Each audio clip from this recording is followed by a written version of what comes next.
पापी तो पाप करता है महाराज, इसलिए हमारे शास्त्रों में भी कहते हैं कि पापी का उतना सामर्थ्य भी नहीं है कि उतना पाप कर सकते जितना हरिनाम में शक्ति है। बिल्कुल। तो नाम हमारा जो पूर्व का प्रारब्ध कर्म है तो वो हमको भोगना पड़ेगा, लेकिन भगवान नाम के आश्रित होने से क्या फायदा है महाराज जी। YouTube पर चैनल को सब्सक्राइब कर लीजिएगा। दोस्तों, जय श्रीमन नारायण, जय श्री राधे राधे राधे। गुरुजी के प्रिय भक्तों, उत्तर प्रदेश के वृंदावन में आयोजित धर्म और आध्यात्मिक चर्चा के दौरान इस व्यक्ति द्वारा पूछा गया प्रश्न कि इस युग में ऐसा कोई व्यक्ति नहीं है जिससे पाप नहीं हुआ हो, झूठ नहीं बोला हो, कोई गलत कर्म नहीं किया हो, फिर भले ही वह जाने अनजाने में हो, तो वह व्यक्ति सरल शब्दों में भगवान को कैसे पाए और क्या उसका उद्धार इस युग में संभव है। तो जवाब में पूज्य गुरुजी अनिरुद्धाचार्य जी महाराज ने इसका उत्तर इतना सटीक दिया कि यदि आपने आत्मसात कर लिया तो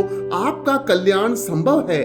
दोस्तों, आज की वीडियो बहुत ही ज्ञानवर्धक होने वाली है, इसे अंत तक जरूर देखिएगा और वीडियो अच्छी लगे तो चैनल को सब्सक्राइब और वीडियो को लाइक और शेयर जरूर करिएगा।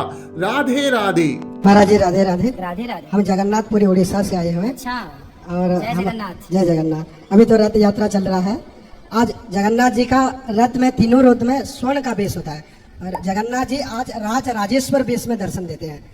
उनका मतलब सारा जगन्नाथ, बलभद्र और सुभद्रा मैया को स्वर्ण से सजाया जाता है। लाइव जी चल रहा है। तो हमारा ये प्रश्न है कि कलयुग में ये जीव का कैसे सरल से सरल कैसे उद्धार हो सकता है महाराज जी, क्योंकि धर्म संकुचितम तपोविरोहितम, यहाँ पे कोई सत्कर्म भी हम कर नहीं सकते।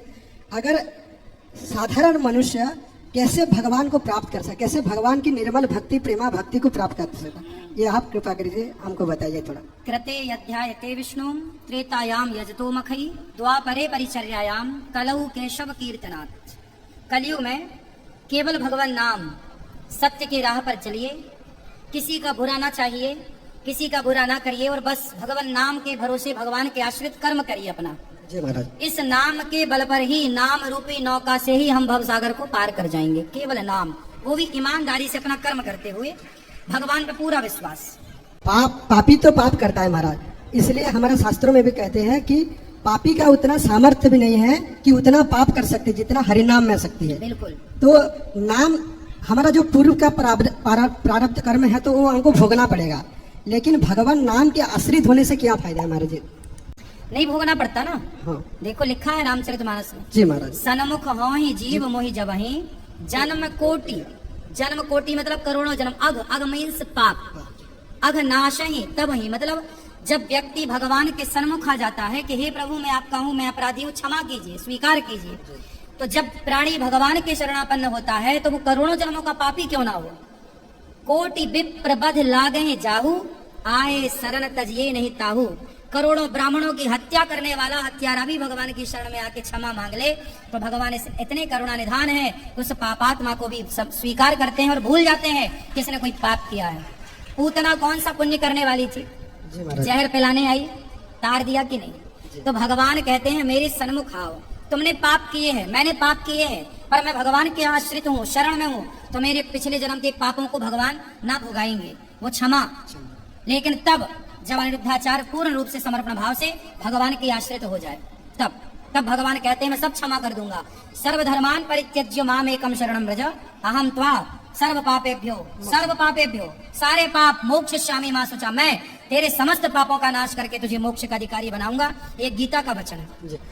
जी महाराज जी, और एक प्रश्न है कि हमारा नाम में हर समय कैसे रुचि हो। सत्संग निरस भक्ति स्वतंत्र सकल सुख खानी बिनु सत्संग न पावे प्राणी। बिना सत्संग के ना तो नाम में निष्ठा बनेगी, ना तो भगवान के मंदिर में निष्ठा बनेगी, ना तो माता पिता में निष्ठा बनेगी, ना तो दीन दुखियों में निष्ठा बनेगी, ना तो नाम में निष्ठा बनेगी। इन सब में निष्ठा बनाने के लिए सत्संग ही सबसे बड़ी औषधि है। सत्संग में देखिए महाराज जी, अभी क्या चल रहा है कि मन हर समय सत्संग में भी नहीं लगता है, तो उस समय क्या करे। मन हर समय सत्संग भी सुनना नहीं चाहता है, तो उस समय कैसे नाम में मन को लगाए। यदि मन नाम में ना लगे, मन कथा में सत्संग में ना लगे, तो स्मरणम श्रवणम कीर्तनम स्मरणम पाद सेवनम अर्चनम वंदनम दास्यम सख्य आत्मनिवेदनम।